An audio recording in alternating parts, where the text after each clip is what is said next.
Bear down, Bears fans. Chicago Bears signed 3 more rookies. They've now signed 7 of their 10 rookies this season, but the most important one has signed. We'll talk about what that means for the Bears moving forward into training camp and OTAs, and also want to talk about Justin Fields and why he is poised to take a major step this season. All that and more in today's episode of the Windy City Breeze Sports Talk Daily. Let's go.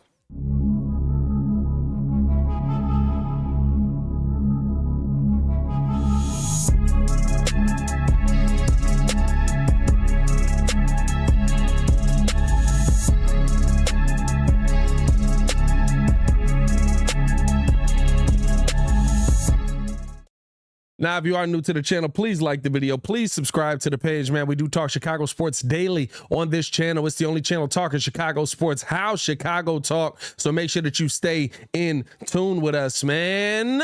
So the Chicago Bears have now signed 3 more of their 10 draft picks. The reason that this one's important, they finally got Darnell Wright signed to the roster. Good to get that out of the way, man. You don't want to go into OTAs. You don't want to go into training camp with that still looming over your head. You want him to be focused not on the money. You want him to be focused on coming in, being able to play, making plays, different things like that. Good to see that the Bears have a good working relationship with their rookies, right? I believe last rookie to hold out. Oh, did we have one last year? I feel like we had one last year. I know Roquan held out his rookie year, but I feel like we had a rookie holdout last season. I don't remember if that is the case, but here's the thing, right? You got this one done. Bears also ended up signing Tyler Scott as well, which is another good one to get off of onto the books. And then Zach Pickens, right? To me, those are 2 of the guys that I think are going to really be focused in on in this OTAs and training camps. It's good to have them finally locked in. Interesting part about all of this, still a couple of guys unsigned. Like I said, 7 out of 10 of the Chicago Bears players have signed. The 3 that still have not signed are the 3 that I think a lot of us have a lot of hope in, which is probably, they know this already coming in. I think the deals will get done, but probably just trying to sit here and negotiate different terms coming in, right? Javon Dexter Sr. still unsigned. Excuse me, Tyreek Stevenson still unsigned, and then 4th round running back Roschon Johnson still unsigned. All 3 of those guys still not on the roster yet. Expecting that to get done soon, right? I don't think that it's going to be something that lingers over, but would like to have all of that done and locked away so that we can get the full slate of them in training camp, in OTAs. They can get the full experience coming in, especially with all like Lance Briggs brought out all the classroom. I think it was Lance or Jason McKee. It might have been Jason talking about all the classroom stuff you got to go through your rookie year, right? All the stuff that you have to go into after practice or before lifting or before workouts. So it'll be good to have just one thing locked in so that they can just focus on going out there and doing all their duties as rookies. Let me know how you guys feel. Are you concerned that these guys haven't signed yet? Are you not worried at all like me? Let me know in the comments below. I'll be down there talking with you as well. Good to know that we got these guys signed. Another thing that I did want to bring up on today's show, right? Is there something really interesting to me that I think is going to allow Justin Fields to take a step that I feel like people are kind of talking about, but not talking about in a big enough sense, right? Here's something to me, and I think it's going to be really key. Like the video if you haven't done so. Subscribe to the page. I'll be down in the comments talking with you as well on this. Here's what I want to ask you guys. Has anybody paid attention to the fact that Justin Fields, for the first time ever, is going to get an opportunity to play for the 2nd year in a system in the NFL? I know a lot of people are like, well, Pat, that doesn't mean a lot, right? We've seen a lot of guys playing a second system in the NFL. Doesn't mean much. But I think the thing is, right, like there's a history with the system that the Chicago Bears are running here with Justin Fields. There's a history that tells you that quarterbacks, whether they're Hall of Famers or not, and I will guarantee you the list that I am about to give you does not include all Hall of Famers, but whether they are Hall of Famers or not, that the scheme that the Bears are currently running and that they're going to put into play, when you see the player from year 1 to year 2 in that system, you see some pretty incremental growth just based on the fact that he has an understanding of that system. Here's the thing. Jake Plummer played in this system in 2003, right? The Bears are running a wide zone schemed type of system. They play this, right? Guys like Mike Shanahan, Gary Kubiak, Kyle Shanahan, Sean McVay, everybody's running this system now, basically, right? Jake Plummer, 03 to 04, 2,182 yards, 15 touchdowns, seven interceptions.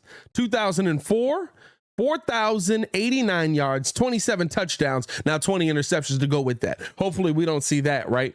Matt Schaub, 3,043 yards, 15 touchdowns, 10 interceptions. 2009, the second year he was in that system, 4,770 yards, 29 touchdowns, and 15 interceptions. Matt Ryan had a similar jump just in the touchdown production department, right? He already was throwing 4,500 yards basically every season. But then 2016, he gets his second year in this system. 2015, first year, 21 touchdowns, 16 interceptions. 2016, 4,900 yards, 38 touchdowns, 7 interceptions. Here's the thing that I want to bring out with this. I'm not going to go through the entire list. There's a bunch of guys on here that you could look at. Aaron Rodgers on here, Kirk Cousins on here, Jimmy Garoppolo on here, right? A bunch of guys you can go through and look at. But what this tells me is that the second year in the system, once you start to grasp the understanding of where guys are supposed to be, and adding in the fact that we have DJ Moore, that we have Darnell Mooney, that we have Chase Claypool, that we have Cole Kmet, right? Guys that are going to be able to come down, that we're going to add in Roschon Johnson, who's a pretty good pass catcher out of the backfield as well, that we have Khalil Herbert, right? All of these weapons that are on the field for the Chicago Bears offensively now.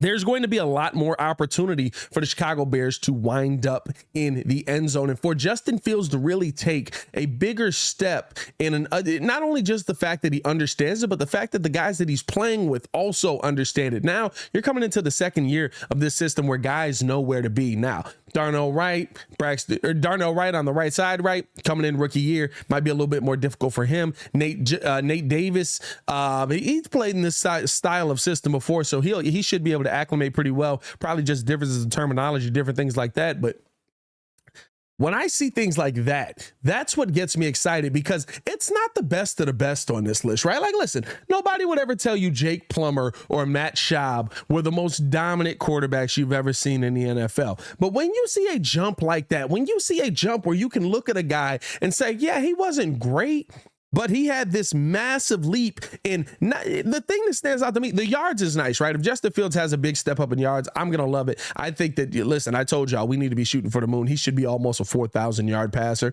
But at the end of the day, at a minimum, I want to see touchdowns. I want to see the Bears end up in the end zone. I want to see not a ton of interceptions. I want there to be an understanding and a confidence in Justin Fields to make the right pass right away.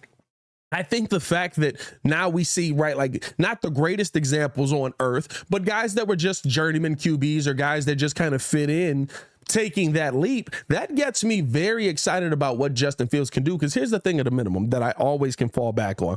Whether he is an elite passer or just a good passer, or maybe he's just an above average passer, he does something really, really well that nobody else in the NFL outside of maybe Lamar Jackson can do.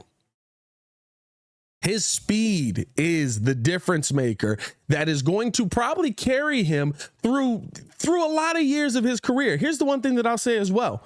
Don't be surprised if Justin Fields has a long career if we see the 2 careers of Justin Fields. If we see the career where he is more of a mobile quarterback, still doing a lot with his legs, still, right, maybe throwing the ball a ton and you know, wants to be more of a passer, but where he's still getting 600 to 700 rushing yards a season, don't be surprised if we see that in the first half of his career. And if he's able to stay healthy long enough, play long enough, hopefully he'll be the Bears quarterback the entire time. The second half of his career, he settles down more as a passer, more as a guy that's going to be able to step back in there, right? As the Bears continue to add offensive linemen into this system, as the Bears continue to put younger pieces into the system, put more pieces around him. Don't be surprised if you see different things like that. We've seen a lot of quarterbacks have careers like that. And so it wouldn't shock me at all. And it gets me excited. Like I said, I've said that a couple of times here. When I see guys who, right? Like, and you could tell the comfortability that Justin had at Ohio State from one year to the next, that okay, I know what to do. I know where this guy's supposed to be. I know where he's supposed to be. I know how the defense is going to attack this now because I've seen these things in 1 year. Now I know how to adjust my game to that. And I think that's what we're going to see this season. We're not just going to see Justin Fields take a step. I think we're going to see the adjustment in his game to what the defense did with him last season. Last season, the defense basically just said, hey, listen, we're going to sit here. We're going to spy you. We're going to put a couple of guys on you. We're going to do our best to keep you contained because we know at a minimum, even if you do throw it, he's not going to catch it. He's not going to catch it. He might catch it, but he's not going to catch it. Right. So now we just guard that guy. I think that when you're talking about a guy being able to take a step, the fact that we've added in weapons, the fact that we've addressed things on the offensive line, the fact that I still love our running back room. My God, I love our running back room. Those are the things to me that stand out the most when I'm looking at how this next season is going to go. And those are the things that get me the most excited. Also, the fact that some of the defenses that I'm looking at on this schedule, I'm not that worried about. Now, listen, there are some that I think that some people are under worried about. I think that you need to worry a lot more about the Buccaneers defense. I think maybe worry about a lot more about the Broncos defense, right? But there's a lot of teams on this lineup card, or on this schedule, I should say lineup card. I'm in baseball mode now. On this schedule that I'm not that worried about. Hey, let me know how you guys feel in the comments below, man. Like the video if you agree. I'll be down there talking with you as well. As always, man, it's your boy, Pat the Designer, back at it again. I want to know from you, one, how do you like the moves that the Bears have made about signing Darnell Wright, getting that done quickly? Do you think that that's a sign of better things to come?